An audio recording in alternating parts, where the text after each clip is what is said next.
Our story begins with a hard worker named Noor who does some jobs around town. Noor is well respected by everyone for his hard work, and he makes a decent living.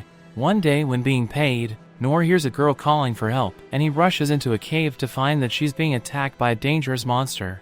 A look back to 15 years ago, a young Noor making some medicine for his sick mother. The hard-working Noor gets ready to feed the goats, so his mother reminds him not to go beyond a certain boulder. His mother is clearly very sick, so Noor plans to go to boil some more water, but his mother stops him. She apologizes for not being able to do anything for him, and she tells Noor to live the life he wants. That night Noor makes dinner, but he is terrified when he finds that his mother passed away. Noor puts his mother to rest the next day, and begins learning how to live life all on his own. Noor's life is filled with responsibility, but he has no one by his side. One night Noor finds a book, and it reminds a memory from when his father used to read to him. This story in particular was about an adventurer who slayed a dragon with his comrades. They learned magic spells from a sorcerer, and broke a curse that was cast upon a forest. The adventurers group was highly respected, as they always raised their swords and struck down evil, for the sake of weak people. Noor is still amazed by adventurers, and he remembers how his mother told him to live the life he wanted to live. One day Noor decides to leave home for the first time ever, and Noor declares that he will become an adventurer. Noor says goodbye to his deceased parents, and exits the barrier protecting his home. After days of traveling, Noor is amazed by the sight of the big royal capital. Noor enters it for the first time, and is amazed at all the people there. Noor is especially amazed by one guy who looks like an adventurer, and he eventually arrives at his destination. It is the Adventurers Guild that the guards at the front gate told him about, but the clerk tells him to leave, as it is not a place for kids. The clerk tells Noor to go back to his parents, but Noor says that they both passed away. The clerk warms up to him a bit, and explains that those wanting to register at the Royal Capital's Adventurers Guild must first take lessons at the Royal Training Schools. He suggests that if Noor really wants to become an adventurer, then he must acquire some skills first. Noor hears that this means stuff like magic and the sword techniques, so Noor gets excited to go to the schools. Heroes in storybooks are strong enough to defeat dragons as big as mountains with just one strike, so Noor is eager to learn how to become a hero. Noor attends the School of Swordsmans, but he can only watch as his classmates begin unlocking their magical powers. Noor's instructor eventually grows tired of waiting for Noor to unlock his powers, and tells him that continuing to try would only be a waste of his time. The only thing Noor has learned to do is parrying to evade an attack. The instructor thinks that Noor should choose a different path, and he suggests that he try a different training school. Noor does and arrives at a school for warriors. Warriors risk their lives as shields for their comrades, so Noor finds some optimism, because that is pretty close to being an adventurer. Warrior training is incredibly hard, but even after a few months of training, Noor's physical abilities only improve slightly. The instructor warns that Noor will lose his life if he continues to push himself, so Noor is told to try hunter training instead. Unfortunately, Noor is told that he is terrible with delicate weaponry, so Noor tried thief training instead. Noor isn't suited for that either though, so Noor tries magic training. Noor is only able to create the tiny flames, even after months of training, and Oken is shocked because it is rare to see people as incapable of using magic as Noor is. Noor's last attempt is to become a cleric, but he can barely manage to heal scratches after months. The clerk is shocked to hear that Noor couldn't learn a single useful skill after spending 3 months training at each school, and he unfortunately tells Noor that he cannot register as an adventurer. The discouraged Noor realizes that he has no talent and returns home. Noor is more sure than ever that he has no talent. However, this does not stop Noor, and Noor declares that he just needs to train much harder. Noor makes his own sword, and remembers what his sword instructor told him.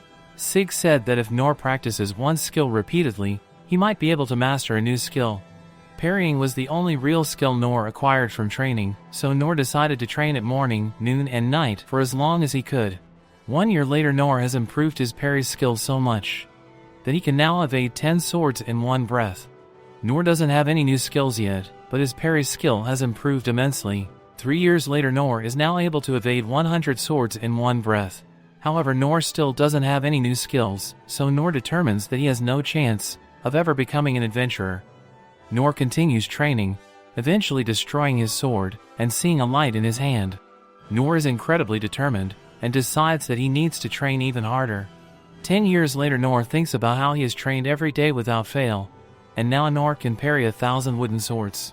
Unfortunately, Nor still has not learned any new skills. Nor decides to try and become an adventurer one last time, and heads back to the capital. At the guild, the clerk sees that he only knows the weakest skills. She suggests that Nor should go to the training schools, but Nor explains that he has already tried all of them. The clerk apologized because Nor could not be allowed to register, but Nor expected this. Just then the old clerk appears, but he doesn't recognize Nor. The clerk eventually remembers him, and he is glad to hear that Nor has been training on his own. Nor explains that it hasn't gone well at all though, because he only managed to improve his parry skill a little. The old clerk explains that adventurers are ranked from E to S rank. In order to be recognized as an E rank, a person must have more than one useful skill. Nor's list of skills doesn't show anything useful, so Nor's dreams are crushed again. However, the old clerk says that there is more than one way to become an adventurer. There is something lower than E rank, and that is F rank. Nor can't believe that he might still be able to become an adventurer this way, but there are some conditions. Nor would be forbidden from taking any quest that involved hunting or venturing out of the city to gather herbs. This means that Nor will only be able to accept tasks around the city. No one bothers becoming an adventurer this way, but the clerk is shocked when Nor eagerly wants to do it. Nor registers, so the clerk gives him his F-rank adventurer license. The clerk doesn't think it is a big deal, but this is life-changing for Nor, so he thanks him. Nor enhances his strength a bit and gets right to work doing tasks around the town. Nor silences his footsteps to catch a cat and uses heel to fix some scratches he got from the cat. Nor uses his tiny flame to make dinner and do a rock trick to entertain some kids. Nor has finally achieved his dream of becoming an adventurer that helps people, and Nor fears that asking for anything more would be too much. Then we return to the present, where Nor runs into the cave and finds people being attacked by a monster. Nor has only seen monsters in books, and Nor is shocked to see how big it is. Some guards try to protect a girl, and the captain gets attacked. Nor goes to check on him, but finds that the captain is already gone. The monster ferociously attacks the other guards, and Nor can tell that they won't survive. A minute later, Nor's fear proves to be correct, as the monster eliminates all the guards. Monster turns its attention to the girl, but Nor uses a stone to attack to get its attention. Nor knows what he has to do, so he runs to get some space, and Nor realizes how fast the monster is. Then Nor turns to it and uses parry skill, which sends the monster flying. The monster attacks him again, so Nor uses his parry skill, but Nor knows that he will lose his life if he gets hit by an attack. Nor plans to wait for an opening so he can counterattack, but Nor remembers that that won't work because he doesn't have any attack skills. Nor sees that the girl still hasn't run away, and the monster seems to be attracted to her ring. The monster goes to attack her, but Nor uses his feather step skill to speed up, and he parries its attack. His sword shatters, but Nor declares that even if he can't become an adventurer hero, he wants to at least be able to protect this girl. Nor remembers how his father said that adventurers raise their swords to strike down evil for the weak, so Nor prepares himself for the monster's attack. Then Nor uses parry skill with perfect timing to stop the monster's attack, and Nor's parry slips the monster's head right off. Nor realizes that he would have been a goner if the monster was any bigger, so now Nor knows how unrealistic it would be for him to travel the world and go on adventures at his current level. The girl thanks Nor for saving her life, and she would like to know his name. Nor simply says that he is no one important, and leaves. That night Nor thinks about how one monster who wasn't even strong was such a problem for him. Nor shakes uncontrollably and once again determines that he must continue to train harder. A look back in the cave, the aftermath of Nor's battle against the monster. A knight apologizes for not being there to protect the girl Lin, but Lin says it's okay, because there is no point in having an escort for the trials for the right to the throne. It was Lin's decision in the first place, and she apologizes to the knight named Ines for making her worry. Lin's brother Rain learns about what happened, and he wonders if someone summoned the Minotaur to the city. It is a monster that resides in the abyss, the deepest layer of the dungeon, so someone had to bring it to the surface. The royal knight agrees with him, and explains that the source is thought to be a ring found on the corpse of a merchant at the scene.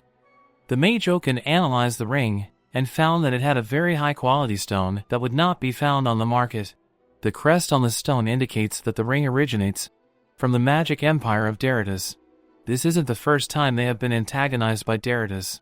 This time a monster was summoned, and Princess Len was bound by a barrier, so they realized that they must be careful. Deridas not only wanted to eliminate Lin, but they were also after the kingdom's most valuable resource, the relics of the Dungeon of the Lost. Rain decides to change topics to the mysterious man who saved Lin. A report says that the guy used a single broadsword, and he defeated the Minotaur in just a matter of seconds. The knights followed him after, but the report says that he disappeared before their eyes, like an illusion. It all sounds pretty unbelievable, so Rain wonders just who this guy is. Back at the guild, the old clerk is shocked to see that Noor is still alive because he heard that a monster appeared near the entrance of the dungeon. It was a monster like they had never seen before, and they couldn't find Noor afterwards. Noor thinks about how he was busy getting away from a strange group of people following him, but Noor just tells the cleric that he was tired and went home. The clerk explains that Noor is really lucky that he didn't bump into the monster. The clerk used to be in A rank, but even he would have lost his life if he encountered the monster. Noor assumes that the clerk is talking about a different monster than the one he fought, because it was actually just a big cow, not a monster. The clerk explains that a mysterious man defeated the monster with one blow, and the clueless Noor is amazed that there are outstanding people like that out in the world. The clerk pays Noor for his work, but wonders why Noor isn't more interested in taking a proper job. Noor has no clue what he is talking about, so the clerk once again has to explain to him that there is a way Noor can earn 30% more without the clerk taking a cut. Just then they're interrupted as Lin appears, and the clerk is shocked to see her. Lin is glad to have found Noor using her long-distance detection skill, and Lin apologizes for doing so, but explains that she just had to meet him. Noor assumes that she has thief skills, but Lin explains that her focus is magic, and she also has knowledge of all 6 skill systems. Everyone is staring at them, so she would like to speak outside.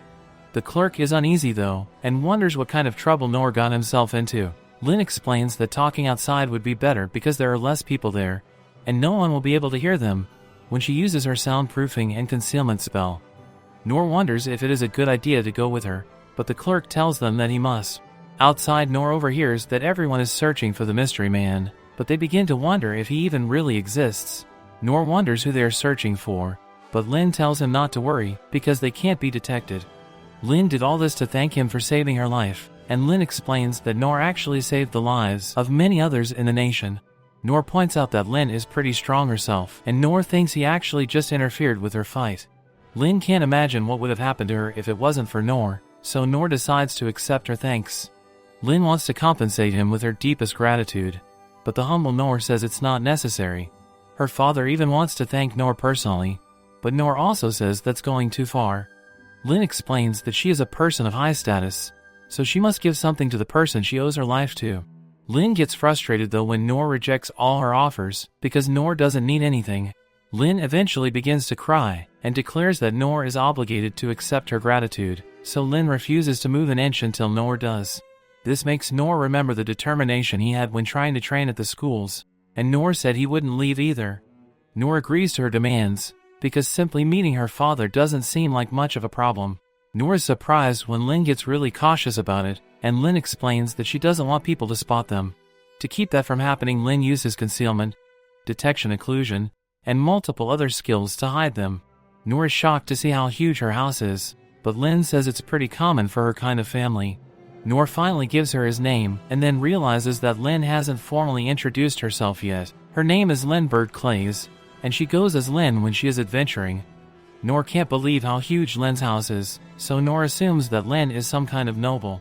Lin asks Ines where her father is, and Ines explains that he is speaking with Rain. Lin explains that Noor is her special guest, and Noor is the one who risked his life to save hers. Ines is shocked to hear this, and decides to take them to Lin's father. Noor is completely lost at this point, as Noor assumes that Ines is the family maid. Although Noor thinks it would be strange, since she would have a tough time cleaning and doing laundry in her outfit. Ines is very serious, and Noor can tell that she seems suspicious of him. On their way, some guy aggressively wonders who Noor is, and Noor realizes that this house is pretty dangerous. This guy's name is Gilbert, and Ines tells them that Noor is their special guest. Gilbert realizes that this is the guy everyone is looking for, but he doesn't think that Noor looks very special. Ines tells Gilbert to accompany them, and secretly reveals that she is skeptical of Noor, so the more escorts they have the better. Gilbert becomes very serious, and agrees to go with them. Nearby, the king is upset, because Deridas is ignoring the peace treaty. They demanded that they hand over all the rights to the dungeon, and offered to lend them his military power in return. The king knew that it was a scummy deal that would ruin his nation, so he refused, but Derrida's king told him that he would regret his words. Rain explains that Derrida's is not the only threat they're facing, and the king realizes that it's finally time for something. Just then Lin arrives with everyone. Noor doesn't notice everyone else bowing down, and he just walks right up to Lin's father. Rain sees that Lin is wearing the hermit's cloak, and Rain is furious because it means that Lin went outside. Lin explains that she had to find the person who saved her life, and Lin introduces Noor to her father. Lin's father is glad that he came, and Noor explains that he isn't a noble, so he doesn't know proper etiquette in these situations. Lin's father actually prefers it this way, because it makes him easier to talk to, and he formally thanks Noor for saving his daughter. Noor accepts his words, as that is all the gratitude he needs, and Noor is relieved that it's finally all over with, so he can head straight home now. Lin's father wants to reward him properly though, and offers to give him money and land. King wants to know what Noor desires, but Noor just says that he doesn't want anything like that. Then Lin's father offers treasures from the dungeon. Their country possesses the world's oldest dungeon, and its treasures are incredibly rare. All the items found in the dungeon are stored in a treasure hall, so King offers to let Noor take half of the items stowed away in there. Rain is shocked as he points out that his father is being way too generous, but Noor once again declines. Noor doesn't need anything fancy, and their kind words are enough for him. Lin's father doesn't know what to give a man that doesn't want money, land, or treasure, but Noor just wants to get out of there. Lin's father resorts to his most extreme offer, and shows Noor the sword he keeps behind his throne. Rain wonders what his father is thinking, but the king explains that it's okay, because the sword has become nothing more than a mere decoration at this point. Giving it to Noor would be way better than just letting it sit unused, and no one will notice if he replaces it with the replica anyway. No one can believe that the king is giving Noor this sword, and Noor is shocked by how heavy it is. Noor can tell that the sword is priceless, so Noor declares that he can't accept such a gift. Lin's father explains that it is just something he picked up, and he only used it because he liked it. It's really not that big of a deal, so Noor decides to accept it. Lin's father tells him to try it out, so Noor enhances his strength, and the powerful swing Noor takes shocks everyone. Lin's father is impressed by how Noor can swing it one-handed, and he asks Noor if he can help train his daughter. Things are getting pretty dangerous, so King is worried about her, but Noor doesn't think there is anything he can teach her. On top of that, Noor thinks that parents shouldn't interfere too much with their children, and Lin should decide that for herself. Lin's father completely agrees with him, and Noor thinks about how this guy likes to laugh a lot. Noor decides that it's time for him to go, so Lin's father thanks him once again. As Noor leaves, he can't help but think that he was given something very valuable. Just then Noor realizes that this sword is the same weight as a drain he is always cleaning for some old lady, and Noor wonders if it would make his job easier. Out of nowhere, Ines appears to speak with Noor. Noor wonders if he is in trouble, but Noor is shocked when Ines gets to knee. Ines apologizes for treating him poorly, especially since Noor saved Len's life. Noor accepts her apology, so Ines explains that it's her job to protect the Clay family, and that takes priority over everything. Noor realizes that Ines isn't a maid at all, so Ines explains that she is actually known as the Divine Shield, and she serves as vice captain of the Clay family warrior corps. At a very young age, Ines was appointed as a shield for Lin. It's her job to protect Lin, even if it costs her life. Noor saves Lin, so Ines says that it is the same as Noor saving her life. Noor doesn't think it is a big deal, but Ines vows to help him however she can from now on. Noor thinks about how everyone there is pretty excessive, but decides to just accept her sentiment. Then Ines gets very serious, and points out that while Lin may have allowed it, Noor's speech and casual behavior towards the king were unacceptable. Ines cannot allow it anymore, so she demands that Noor refrain from doing it ever again. Noor apologizes, and he formally introduces himself. For some reason Ines is shocked to hear that his name is Noor, but she says it's nothing. Just then Gilbert stops Noor from going home, and demands that Noor show him what he can do in battle. So now what will happen to Noor? Subscribe to our channel to find out what will happen next. So friends, if you liked our recap video, then please like and share this video, and do not forget to subscribe to the channel. Thank you for watching.